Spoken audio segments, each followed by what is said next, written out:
প্রত্যেককে জানাই স্বাগতম। আলোচনা করছিলাম শুক্র এবং মঙ্গলের মহাসংযোগ নিয়ে। এই যে মহাসংযোগটি সেটি তৈরি হচ্ছে বা হয়েছে অলরেডি কোথায়? মকর রাশিতে। আপনারা প্রায় সকলেই জানেন যে মকরে শুক্র মঙ্গলের কম্বিনেশন। অনেকে ভাবছেন যে এই কম্বিনেশনে আবার কতটা ভালো হতে পারে বা আদতেও এই কম্বিনেশন ভালো ফল কি দেবে? প্রত্যেকটি রাশি নিয়ে আলোচনা করছি। আজকে আলোচনা করব কন্যা রাশির জাতক জাতিকাদের নিয়ে। ৩টি নক্ষত্রের কথাই আপনাদের সাথে শেয়ার করব এবং কোন কোন ক্ষেত্রে পজিটিভিটি পেতে পারেন তার একটা পুঙ্খানুপুঙ্খ ধারণা দেওয়ার চেষ্টা করব। দেখুন, যে জায়গাটিকে আমরা সবাই পিন পয়েন্ট করার চেষ্টা করছি সেটি হলো শুক্র মঙ্গলের একত্রে একটি পজিটিভ নক্ষত্রে অবস্থান। ৫ই ফেব্রুয়ারি ২০২৪ মঙ্গল প্রবেশ করলেন মকর রাশিতে। ১২ তারিখে প্রবেশ করলেন শুক্র। সিগনিফিকেন্টলি ১২ তারিখ থেকেই কিন্তু শুরু হয়েছে এই ঘটনা। কিন্তু এখানে গিয়ে একটা প্রশ্ন আসে, ঘটনাটা শুরু হলেও মানে সংযোগটা শুরু হলেও ফলাফল কি ১২ তারিখ থেকেই আমরা পাচ্ছি? আগে না, উত্তরটা সেটা নয়। আমরা ফলাফল পাবো তখনই যখন শুক্র নিজেও একটু বলশালী হবে।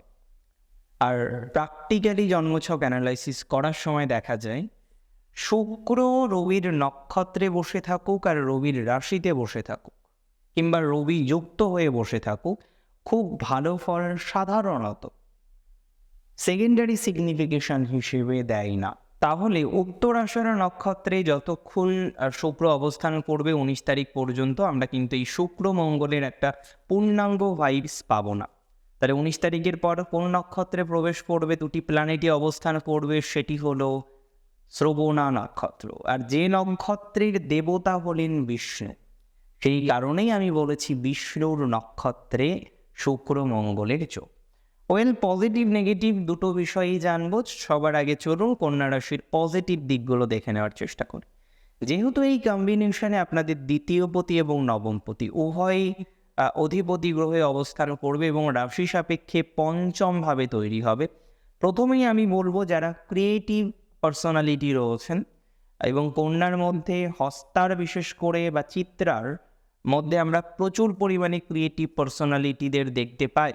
যারা অঙ্কনের সাথে যুক্ত, যারা নৃত্যের সাথে যুক্ত, যারা সঙ্গীত জগতের সাথে যুক্ত, যারা সিনেমা আর্টিস্ট, বিভিন্ন অ্যাক্টার্স, তাদেরও কিন্তু আমরা দেখি তারা এই হস্তা থেকে বা চিত্রা থেকে বিলং করে।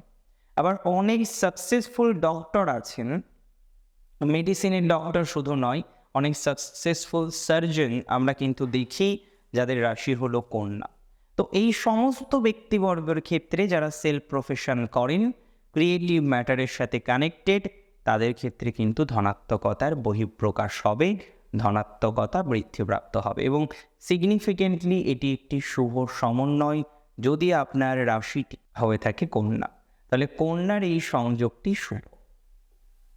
দ্বিতীয় যে বিষয়টি আমাদেরকে উপলব্ধি করতে হবে বা আমাদেরকে জানতে হবে সেটি হলো এই সিগনিফিকেশান এরা ফিল্ম অ্যাক্টর্স রয়েছেন, জার্নালিস্ট রয়েছেন, সোশ্যাল মিডিয়া ইনফ্লুয়েন্সার হিসেবে কাজ করছেন, তাদের জন্য কতটা ফলপ্রসূ হতে পারে এবং এই সঞ্চার নিশ্চিতভাবেই আপনাদের জন্য ফলপ্রসূ হবে।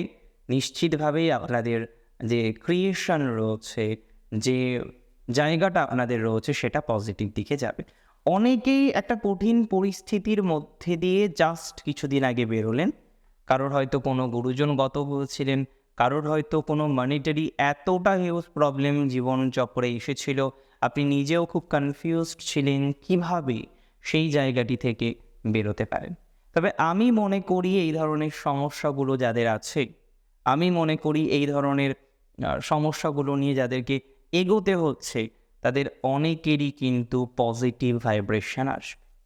অর্থাৎ হ্যাঁ, সময় খারাপ ছিল, খারাপ গিয়েছে। প্র্যাকটিক্যালি কন্যার আমরা প্রচুর প্রবলেম দেখেছি এবং এটা তো একদমই বাস্তব। ধীরে ধীরে আপনাদের পজিটিভিটি কিন্তু বৃদ্ধিপ্রাপ্ত হচ্ছে। তো সেই জায়গা থেকে এটা বলা যেতে পারে যে কন্যা রাশির জাতক জাতিকাদের একটা ধনাত্মকতা, ওভারঅল একটা পজিটিভিটি আমরা কিন্তু পাবো এবং এই পজিটিভিটি বা এই ধনাত্মকতা ২০২৪-এর ১৯শে ফেব্রুয়ারির পর থেকে ১লা মার্চ একটা ১০ দিনের ঘটনাক্রম বা সময়ক্রম, তার মধ্যেও আমরা দেখতে পারবো যে কন্যা রাশির জাতক জাতিকাদের একটা পজিটিভিটি একটা পজিটিভ রেসপন্সের জায়গা, আর সেটা কিন্তু তৈরি হবে। অ্যাপার্ট ফ্রম দেয়ার আমরা আরও বেশ কিছু বিষয় নিয়ে আজকে আলোচনা করব, এবং তার মধ্যে অবশ্যই রিলেশনশিপ থাকবে। এখন প্রশ্ন হলো, রিলেশনশিপের বিভিন্ন আঙ্গিক থাকে। কোনো রিলেশনশিপ প্রেমজ হয়, কোনো রিলেশনশিপ প্রণয়ের হয়। তো প্রেম এবং প্রণয়ের মধ্যেও পার্থক্য থাকে, যেমন পার্থক্য থাকে সুখ আর শান্তির মধ্যে। বাংলা সাহিত্য, বাংলা শব্দ ভাণ্ডার প্রত্যেকটি বিষয়ের মধ্যে এতটা নিখুঁততা প্রদান করে, সেটি হয়তো সত্যিই ভাবার। তো যারা প্রণয়ের সাথে যুক্ত, সম্পর্ক, রিলেশনশিপ, গার্লফ্রেন্ড, বয়ফ্রেন্ড, বৈবাহিক কিছু সম্পর্ক, এক্সট্রা ম্যারিটাল অ্যাফেয়ার্স, এই ধরনের ম্যাটারে যারা কানেক্টেড রয়েছেন, তাদের ক্ষেত্রে এই সময় কিন্তু তাদের আঙ্গিকে কিছুটা পজিটিভ হবে, কিন্তু বাস্তবিক আঙ্গিকে বা সামাজিক আঙ্গিকে সেটি কিন্তু সমস্যাপ্রবণ। অনেকেরই দেখা যাবে এই সময় সম্পর্কজনিত বিষয় নিয়ে একটা সমস্যা, বিশেষ করে সম্মানহানির সংযোগ দেখতে পারবো যদি রাশিটি হয়ে থাকে কন্যা। তাহলে এখানে আমাদের সাবধানতা অবলম্বন কি করতে হবে? দেখুন, প্রফেশনের জায়গায়, সম্পর্কের জায়গায়, দুটো বিষয়কে যদি মেলাতে যান তাহলেই কিন্তু প্রবলেম হবে। তাই আপনার উচিত সম্পর্ক এবং প্রফেশন দুটো বিষয়কে সেপারেট রাখবেন। বিশেষ করে যারা সেলফ প্রফেশনে করেন, এটা কিন্তু আপনাকে মাথায় রাখতে হবে। কন্যা রাশির দ্বিতীয় যে বিষয় প্রণয় বা প্রেমের ক্ষেত্রে খুব ইম্পর্টেন্ট, সেটি হলো যাদের রিলেশনশিপ এই সময় সাময়িক অর্থে কিছুদিনের জন্য একটা ব্রেক নেবে, মানে একটা হঠাৎ করে প্রবলেম চলে আসলো, একদম ব্যস্ত হবেন না।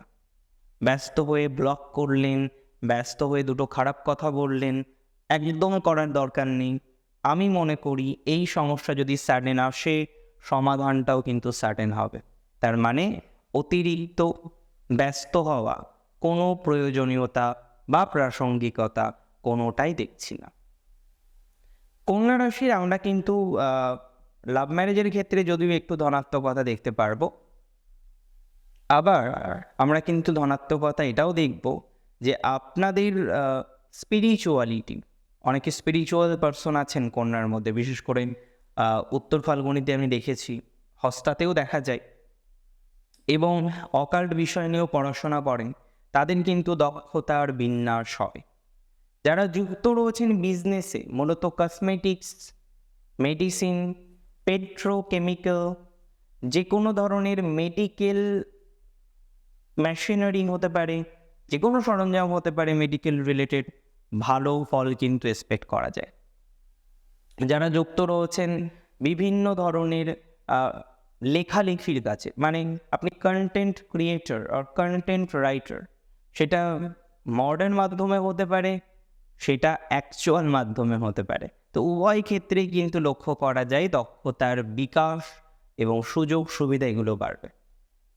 শেয়ার মার্কেট নিয়ে আমি সাধারণত কথা যে বলি না তা নয়, তবে কম বলি, কারণ আমি চাই না আমার কোনো শব্দ থেকে অন্তত আপনার টেনশন নামক বস্তুটা জীবনে আসুক। তবে কিছু কিছু সময় এমন হয়, সাবধানতা না করলে নিজেরই খারাপ লাগে যে কেন বললাম না, বললে হয়তো ভালো হতো।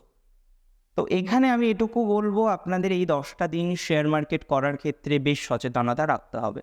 কারণ যদি জিজ্ঞাসা করেন, সেটাও আমি বলতে পারি, আপনাদের যে সিচুয়েশান, সেকেন্ড হাউস তো আমাদের আলটিমেট অ্যাকোমোডেশন অফ ওয়েলথকে রিপ্রেজেন্ট করে, তার সাথে আমরা 3-8 কম্বিনেশন পাবো, মানে যেখানে মঙ্গল এবং ওদিকে হচ্ছে মঙ্গল তৃতীয় পতি এবং অষ্টম পতি তিনি পঞ্চমে অবস্থান করবে, তো 3-5-8 কম্বিনেশন, তো কোথাও যেন এবং 2 কম্বিনেশন।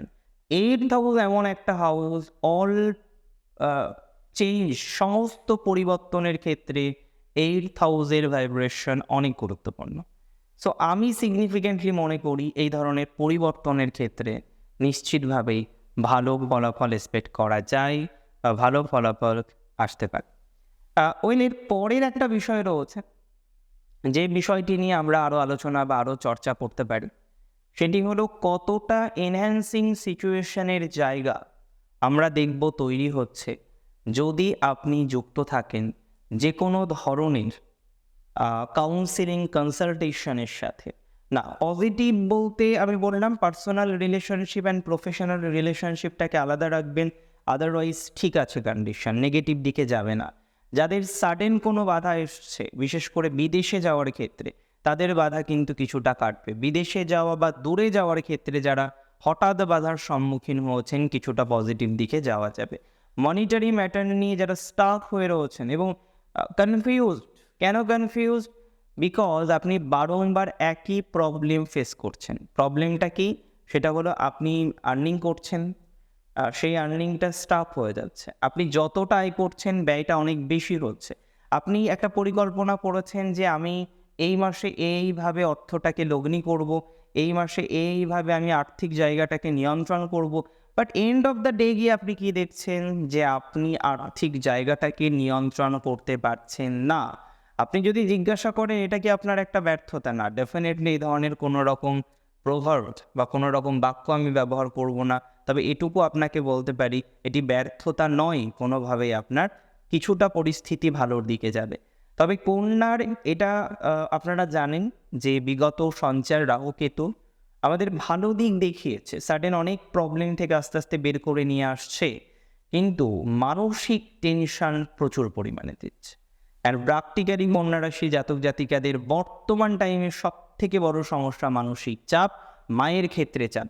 এবং আপনার বয়স 8 হোক কিংবা 80, একই ধরনের প্রবলেম আপনি ফেস করছেন, সেটা হলো মানসিক অশান্তি। এবং এই মানসিক অশান্তি কমানোর জন্য কি করা যেতে পারে? দেখুন, মেডিটেশন সব থেকে পুষ্টিকর একটা জিনিস। দ্বিতীয়ত কনসালটেশন, কাউন্সিলিং নেওয়া। তৃতীয়ত কিছু উপাচার করা। এবার উপাচারের মধ্যে খুব ইম্পর্টেন্ট হচ্ছে, অনেকের দেখা যায় জন্মছকে চন্দ্রগ্রহ অষ্টমে রয়েছে, বা সে অষ্টমপতি তৃতীয় রয়েছে, বা সে তৃতীয়পতি অষ্টমে রয়েছে, বা সে দ্বাদশভাবে রয়েছে অষ্টমপতি। এগুলো তো বিপরীত রাজ্য। বিশেষ করে অষ্টম যখন দ্বাদশে চলে যাবে, বা দ্বাদশ যখন অষ্টমে আসবে, বা ষষ্ঠ যখন অষ্টমে যাবে, দেয়ার আর মেইনলি 3 টাইপস অফ বিপরীত রাজযোগা।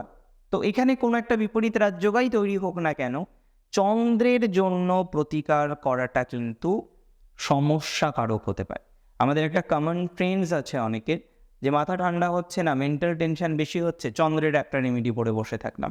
কিন্তু এটা দেখতে হবে যে সেই চন্দ্র কোন কোন ভাবকে কানেক্ট করেছে, সেই চন্দ্র আদতেও পজিটিভ ফলাফল দেবে কিনা, সেই চন্দ্র আদতেও আমার জন্য শুভ কিনা, সেই বিষয়টাকে অ্যানালাইসিস করার পর এই ধরনের একটা ডিসিশন নেওয়া উচিত। তবে আমি স্ট্রংলি বিলিভ করি যে কন্যা রাশির জাতক জাতিকাদের এই সঞ্চার বেশ কিছু বিষয়ে ধনাত্মকতা আনবে। তার মধ্যে আমি প্রাথমিক অবস্থায় বেশ কিছু বিষয় বললাম, এবং মনিটারি বিষয় নিয়ে আমি একটু আপনাদের সাহসী দিচ্ছি বলা যেতে পারে, যে যাদের পৈতৃক সম্পত্তি আছে, যাদের পৈতৃক সূত্রে কিছু পাওয়ার কথা ছিল, যারা ভাগ্যের উপরে সম্পূর্ণ নির্ভর করে বসে আছেন যে কিছু হয়তো আসতে পারে, আপকামিং টাইমে কিছু হয়তো ভালো ফলাফল পেতে পারি, তাদের ক্ষেত্রে আমি একটা ধনাত্মক জায়গা দেখছি। অন্ততপক্ষে এই 10 দিনের যে সময়কালটা নিয়ে আমরা আলোচনা করলাম, একটা ভালো ভাইবস পেতে পারি। রাজনীতির ক্ষেত্রেও ভালো ভাইবস প্রাপ্তির জায়গা রয়েছে। এবং বিশেষ করে যারা দূরে আছেন, আমি ফরেন কান্ট্রির কথা বলছি না, জন্মস্থান থেকে দূরে আছেন, ব্যাঙ্গালোর, হায়দ্রাবাদ, পুনে, হয়তো সংসারটাকে চালনার জন্য, পরিচালনা করার জন্য পড়ে আছেন, তাদের ক্ষেত্রেও কিছুটা ধনাত্মকতা আসবে। প্রত্যেকে অনেক বেশি ভালো থাকুন। আজকের অনুষ্ঠান এখানেই শেষ করছি। জয় শ্রী গণেশ।